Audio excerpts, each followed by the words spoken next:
What if you could spark the next generation of innovators, not just by teaching them facts, but by inviting them to get their hands dirty, make a mess, and discover what's possible?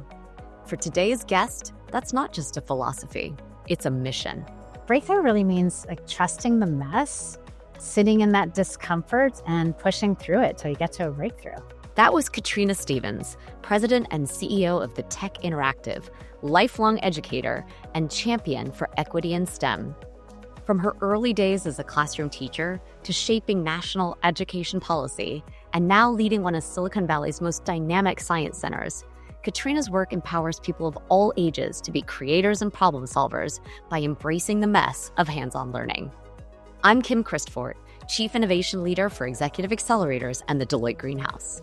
You're listening to Breakthrough by Design, where we chat with a diverse array of guests, from scientists to CEOs, academics to athletes, exploring what it takes to get to breakthrough. Katrina, welcome to Breakthrough by Design. Thank you, Kim, for having me. I am excited about this conversation. Excellent. Well, to kick us off, I always like to help our listeners get to know our guests a little bit better. So I'm curious. I know you believe in inspiring creativity in others. Do you have a hobby or activity that fuels your own creativity? So one of the things that I like to do, which I don't think most people know, is to make these little kinds of fairy houses. My partner and I go on these long hikes. This happened during the pandemic. We just find things, pine cones and twigs and all of this stuff, and then just create these little houses and then put them out on the trail. And we just kind of love the idea that somebody might find them, as they're walking along. So no real purpose, but it was a kind of a delight and fun to play with. Well, I'm sure the fairies would disagree. I'm sure they love those houses. So I also think one of your other hobbies I've heard you talk about is baking. Curious, what's your go-to treat? And do you have a signature recipe? I do.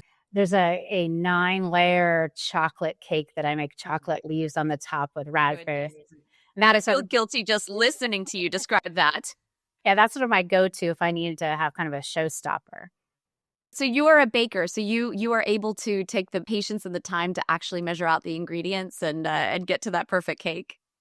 Yeah, it's actually funny. So my partner does a lot of cooking, and I do more of the baking.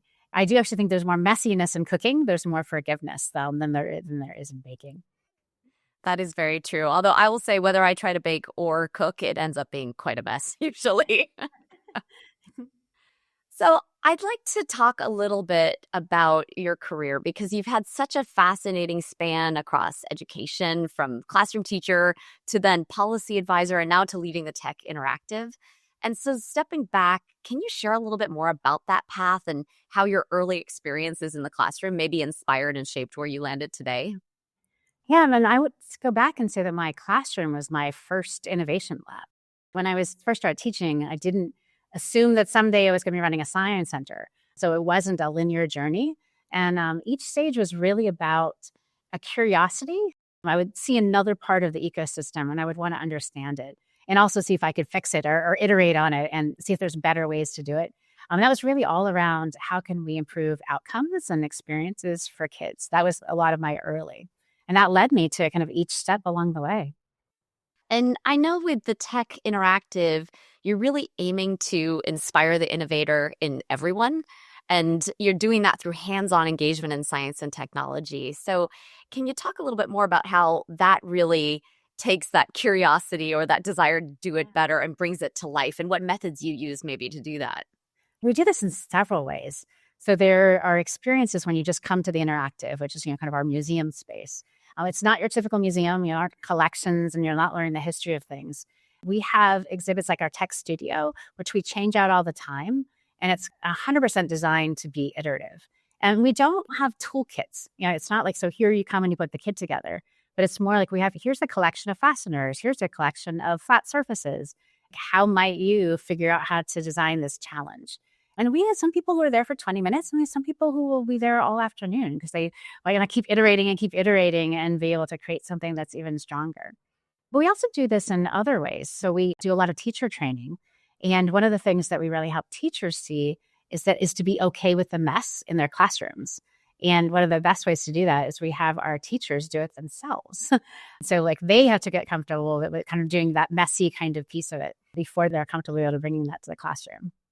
Well, you are speaking to my heart here because, of course, making a mess is one of our core Breakthrough Manifesto principles. But I would love to hear your take on why you think that hands on, messy experimentation is so important for learning, and especially in the science and technology fields. Part of this really goes back to how the brain works. The way we learn, we kind of create these patterns in our brains. And if you do it the same thing over and over again, you get these deep grooves. But if you're able to try to create new pathways, it actually allows your brain to connect things differently. And play is one of the biggest ways to be able to do that. It allows the brain to not be locked in and to be worried. It takes that inner critic off and allows you to just try things. It allows you to be able to laugh and have humor. And when you can do that in a team or in a group, it just opens up possibilities and allows you to try something you might never have thought about doing before. It seems like a lot of the aspects of play are being enhanced in really interesting ways right now with technology. I actually had a teammate send me a Gen AI generated photo the other day, which took our team and put them in a fun context of pickleball and had some futuristic things woven in. How are you seeing technology really enhance this ability to play and to be curious and make a mess? One of the things that technology allows us to do, I mean, technology is a tool. So it's not the end. It's really like, how can it help us do things? And as we're starting to play with some of the AI tools, it can allow you to iterate faster or to be able to see a more developed image. So folks who don't necessarily have really strong artistic skills, for example, can still show like, here's what I'm thinking about, because they can use a tool that allows them to be able to get to that faster. But again, we actually go back and forth between using a tech tool and then just using cardboard and hands-on. So I think that the best approach is to be using a combination of these things. The combination is super powerful. And I know that what you've described is an interesting mix of digital things and of very tactile things. What do you think is the barrier to people bringing those things together sometimes? I do see a lot of people that we work with sort of feeling like everything has to be buttoned up and perfect. Do you think that's getting in the way of this experimentation, or what is it that keeps people from embracing these different aspects of making a mess? Yeah, I think it's 100% has to do with people's mindsets. And as a society, and there are actually other countries where it's even more profound, we're taught that you can't fail. It's high stakes in high school in terms of what college you're going to get into or what career you're going to get into, especially for people who've been, kind of your high performers. It can be really hard to allow yourself to do something that might fail. We do this a lot at the tech when we're designing things or thinking about strategy. We literally do design challenges. I remember we had an all hands not long ago and everybody had to do this challenge where you had to get this cupcake across the line using wind. And then we just had a handful of stuff and we only had a short period of time. And that was sort of the goal. Just try it. Like you have no time to think it through and you just have to do it. And that got people into a different frame of mind that then allowed us to be able to have more creative ideas as we were approaching our strategy. I also think that it's important to scaffold for people. If no one has ever done that before, and we're doing work in Kenya where it's a very rote education system. So you have to start with small challenges. If I'm giving advice to other companies or organizations, do something small, do something that's like a 20-minute activity. And then once people have success, then you can do something that's a little larger. We talk about it as a growth mindset. And it's a muscle and a mindset that you have to do by practicing before you get really comfortable. I love the gradual on-ramp of that you sort of step into it. Maybe you're just not given a choice. You have to just try. You have an ambition, and then they get to see the success and then hopefully get momentum out of that. Do you have an example of a time where you yourself maybe were reluctant to try something new and that you pushed yourself to just try or take a baby step? I do. I think one of the biggest shifts I made was a big challenge for me. I was an academic leader, like I was a teacher and principal. And this is when the early days of ed tech. And as I was rolling out things across the Baltimore County Public School District, I didn't have the tools I needed to be able to do that well. And so a colleague and I created some tools to be able to figure that out. That led to us starting a little ed tech company. And the biggest thing I did was to quit my very comfortable job that had a pension. And I stepped out and did a startup. And this wasn't in Silicon Valley. This was on the East Coast. And my family didn't understand. And I was scared. Like I was not sure what was going to happen. And as it turns out, I ended up leaving that startup But I don't regret doing that work because it led me to where I am now. It's where I would never have ended up in the Obama administration. And I never would have ended up at Chan Zuckerberg or any of the, or here at the tech. That small decision and willingness to kind of step out of my comfort zone allowed all of these other things to happen. I love that. You're actually getting at one of our other principles, which is this idea of checking your edge, that you'll never grow unless you know where that edge is for you, and sort of be willing to toe that edge and step beyond it is really powerful. I also love what you're describing is essentially a way of getting yourself into that mindset, it sounds like, because you were taking baby steps. You were making actually what ended up being a big change, but doing that perhaps in these incremental steps on that journey. Before I did that, I had been working on the startup the same time as I was doing my job. So I had some impetus like, okay, this might work. One of the really big parts for me was when I left the startup, then I didn't have a job and I didn't have my startup.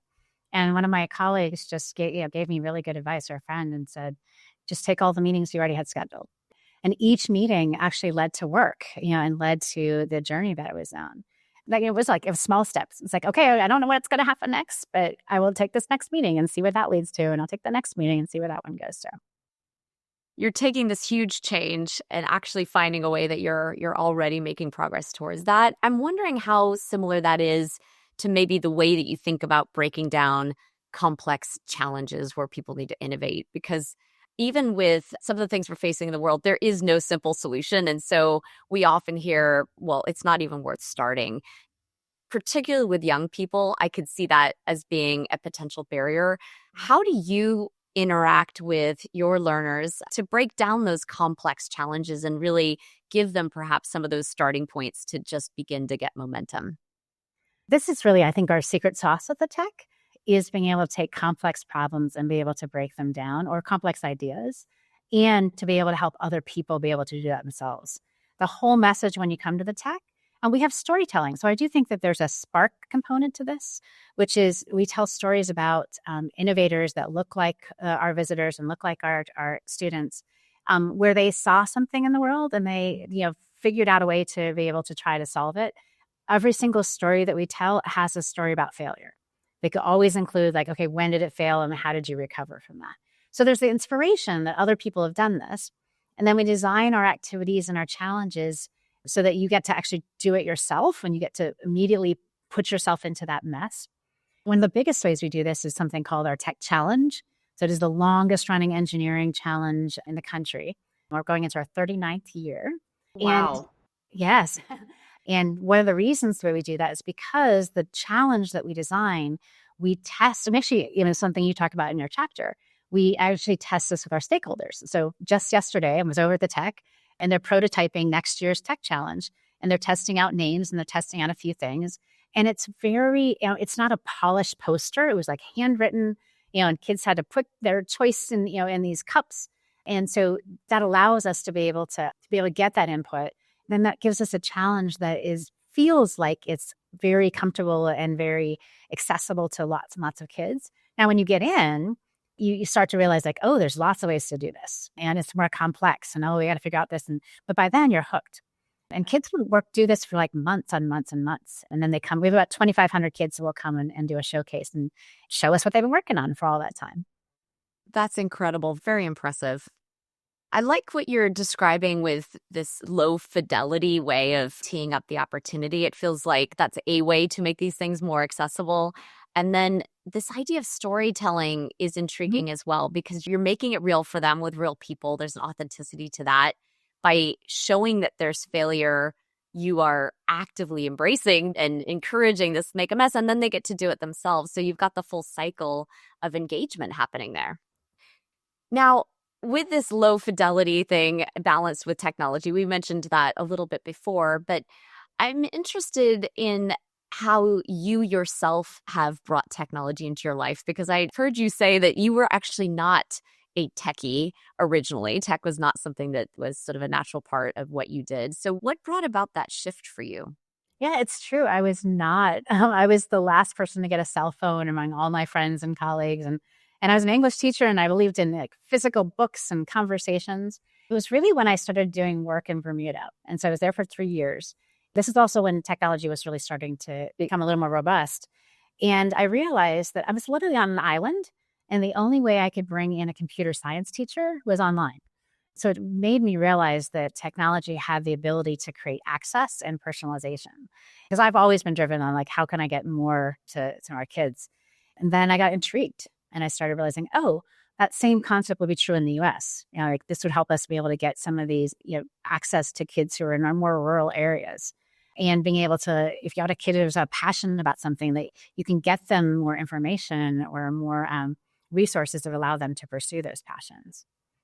And then ever since then, I'm in it. It's kind of funny that I went from being this, anti-tech, especially with friends who knew me from back then, to being the deputy director in the Obama administration of ed tech. And now we're leading National AI Literacy Day. So we're kind of on that cutting edge again. And for me, it's also like, okay, how can AI be able to help us better enable and be creative and give more access to more people?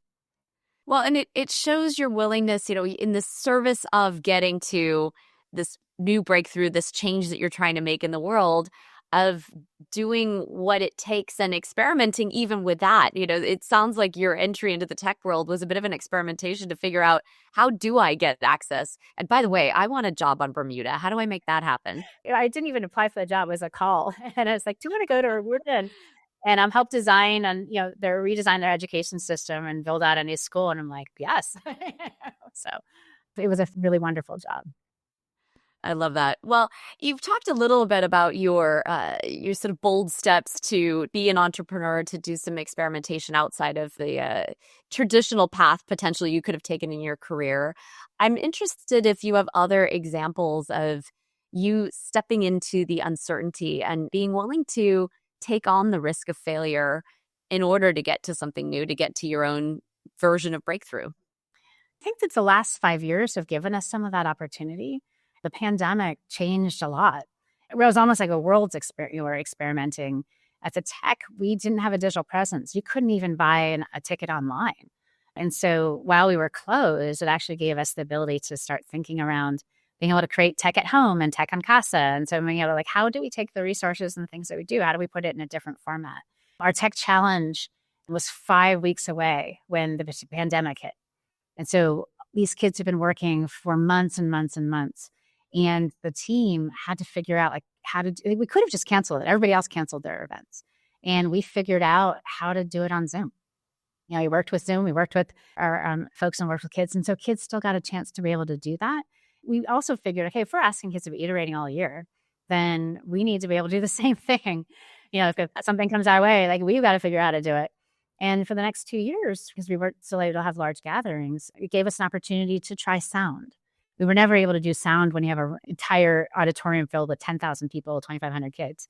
But when it was online, that was one of the few times. So we got to experiment with something that we'd never been able to do.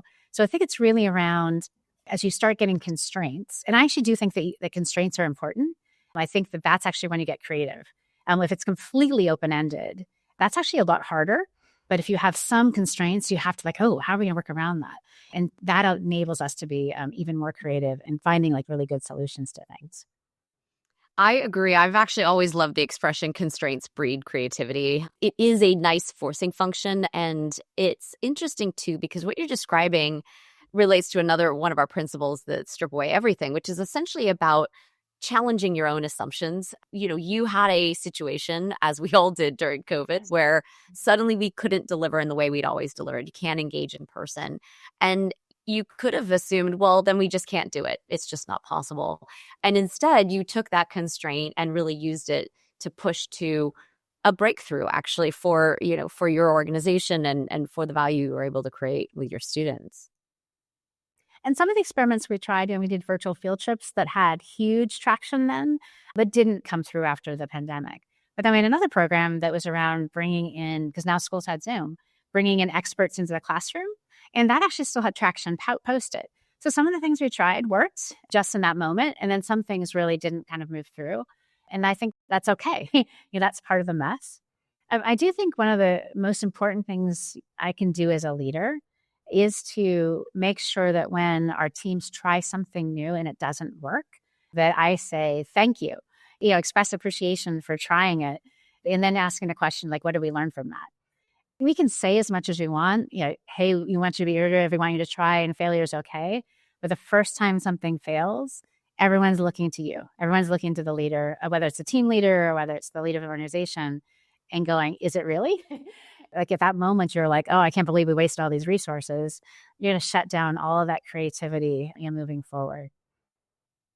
That is great counsel. And it's very relevant, I think, now more than ever, because we're telling our teams and our talent that they need to be more agile, which means they have to be moving quickly. They have to be experimenting. They have to be trying things, and they have to have the not just permission to fail, but support to fail. And what you're describing is really putting yourself behind that promise. I think it's particularly important now with AI. I created an AI policy team from across the organization. So I have people from the floor to all the different marketing teams. And when we gathered yesterday, and I just did my here's our framing. And what I said was we want to encourage experimentation within safe guardrails. We want to make sure that we're safety and a couple of them were like, oh, we just thought we weren't allowed to use it. and so it was just no, I want us to be experimenting. And this goes back to the constraints. And we have to make sure that we're protecting our data and we're protecting our IP. So then suddenly that opened up of oh, what if we use it for this? And what if we use it for that? Right now, our policy is more around, what's possible. And, 6 months from now, we'll have to update it. But I didn't want to wait and have 6 months of us going back and forth around all the different pieces of what a policy could look like. I wanted us just to try stuff. So I think that's also really important. So you're essentially setting clear expectations. You're putting those guardrails up so that people can experiment and try things. You're making sure that when they fail, you're able to say, you know what, thank you for trying, and I'm not punishing you for that. Mm-hmm. Are there other things that you're doing to help your teams embrace breakthrough thinking? I see this as kind of two different kinds of process. So there's the generative, which we do use more of that design thinking process around just let's just throw a bunch of things out there and let's play for a while. And that involves giving people space and time. If you give someone a half hour, you're not going to get anywhere. But if you give someone a half a day, then you start to get past that initial, the kind of more generic ideas. But we also have a process that we do, which is called a continuous improvement. And so that allows us, which is this idea of you're constantly changing. And so we have a whole kind of process that we work through. We've got a number of people who can facilitate it. And so that's when we do try something, and we look at it, and then that's when we kind of use that to evaluate. And then it has a generative piece, but it's based on data and input.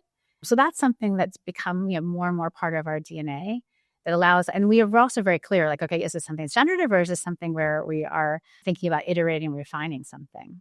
The place I think to your question of that this shows up the most at the tech is really around how we design our exhibits and our experiences. So we opened a new AI exhibit, super, if anyone's in the Bay Area, come see it. It's called the Dream Garden.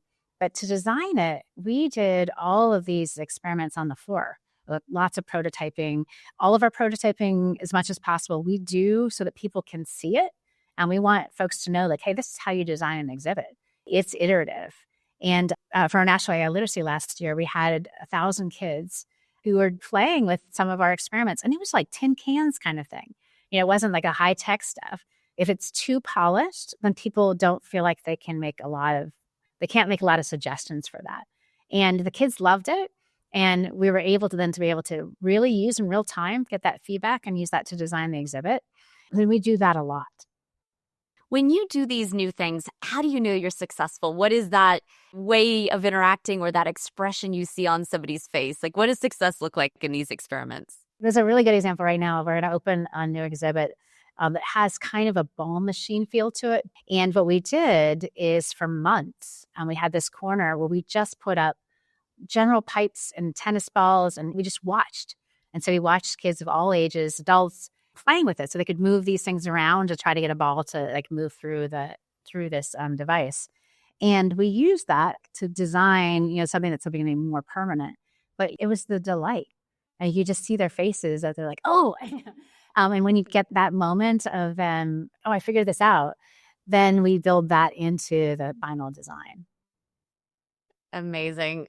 Katrina, I love my job. I feel like I have a dream job, and I think yours is one of the few that comes close. It sounds amazing what you do. Yep. Yeah, no, I love it. And if I'm having a tough day, I just go over to the tech and see all the kids getting off of the buses and that excitement. Which is also something funny is that people often talk about a visual mess. But when I was helping teachers be able to learn how to evaluate and give feedback on what they're seeing in schools, when I would walk through, I would actually tell people to listen because there is messy noise that's productive, and then there's unproductive. You said, "Oh, I hear there's all kinds of noise coming out of that classroom." Before I even walk in, I can hear it. I can tell. Like, is that excitement? Is that generative? And I can tell that too when I'm walking by a teen here.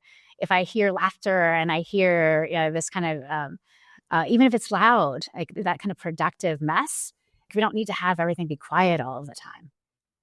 Well, I'm not the quietest person, so that metric of success appeals to me. Maybe a very basic question, but why should it matter that people are interested and engaged with STEM? We talk about this a lot. Is our goal at the tech to make people who go into STEM careers, and we would love to have more folks go into STEM careers. But I think it's really important, especially today. We've got some pretty big challenges in our world, including things like climate change, and having people being able to be good citizens and be able to have enough information or know how to be able to respond or to think about things. Like one of the biggest things that happened during when we had COVID is a lot of people said, well, oh, you lied to us when things kept changing in terms of the recommendations. And I think if people understood that the way science works is it's iterative. We learn stuff and then we change our minds. Like the dinosaurs that I learned when I was in elementary school have all changed now. It doesn't mean that someone lied to me then. We just have a deeper understanding of it now. And so Pluto's no longer a planet. That rocked my world. But that's important so that when you hear things in the news, that you understand how the whole process works. And if you understand how the process works, it also means that you can participate in that process. I love that. Maybe just a final one because I'm curious. I think you'll have a unique perspective on this. There's a lot of debate about STEM versus STEAM. How do you think about that? We have that same debate internally around whether or not we should be using STEM or STEAM in our marketing. We think the design and art are actually incredibly important to that design process, especially when you're thinking about things like play. The artistic piece of that allows a different part of your brain to be able to, to come to bear. And so for me, it's less about the terminology and it's really more around making sure that we do have creativity as being part of how we solve some of our real world challenges. Wonderful. I happen to agree wholeheartedly, by the way. Giving you a virtual high five. Yes. I think technology, especially in the age of AI, can be used in so many different ways that are enhancing and creative. But to your point, the tactile opportunities and using the cupcakes to blow across a finish line or whatever that device is, it doesn't need to be tech to be fantastic. I appreciate that message. Well, I also think that for a lot of people, that if you start with the tech, they think I'm not a tech person, and then they don't engage. But if you're asking like, hey, you want to go play with some cardboard? Well, leave out cardboard. They know scissors. It doesn't feel as overwhelming, and it helps. Tech can be a turnoff. Yeah. And a lot of people just have a different understanding of who they are. And so one of the things is we try to create a STEM identity or an innovator identity. You do have to help people go from thinking like, you hear this all the time with math, like I'm a math person, I'm not a math person. And when all of the things I always say was, you're not a math person yet. And I'd say the same thing for STEM. You're not a STEM person yet. Of course you are. You're an innovator. We all innovators. And in being able to kind of, again, do that kind of scaffolding to get them to go like, oh, I didn't know that that's what STEM meant. Well, of course I can solve a problem. I can use these kinds of tools. And that builds their confidence and then allows them to have a mindset where they do start to think about themselves as having a STEM identity. I love that. Now, you are a person who, it sounds like, have always been curious, and you've managed to take that curiosity and turn it into a very successful career and really infuse it and share it with the broader population now. So I'm curious, what is the next thing on the horizon for you or for the tech? It's a great question. I mean, some of it I won't know. Right. So but one of the things I'm really working on as a tech is for us to become, we're really well known regionally, but I'd like us to become a must-do destination. And so we're really trying to think about what would get people to travel here? And what's that wow factor in terms of like the exhibits that we're doing? And then we're doing experiments in other parts of the world. And so what does it look like for us to take our tech challenge to other parts of the US, to other parts of the state? One of the things that we have access to here is because I have so much volume every day coming through that I can iterate much more quickly. We can create resources that like a school wouldn't be able to have that ability to iterate for that many different kinds of kids or that many different kinds of adults. And so how do I take the things that we are learning and experimenting, and how did I get that to more places? And so I think that's one of the biggest things that I'm thinking about over the next few years. Well, I'm sure a lot of our listeners are hoping that that this comes to a geography near them. So I'm sure you have a future audience out there. So, Katrina, before we wrap our conversation today, I do want to ask you a question that we ask everyone on the show, and that is, what does breakthrough actually mean to you? Breakthrough really means like trusting the mess, sitting in that discomfort and pushing through it till you get to a breakthrough. Excellent.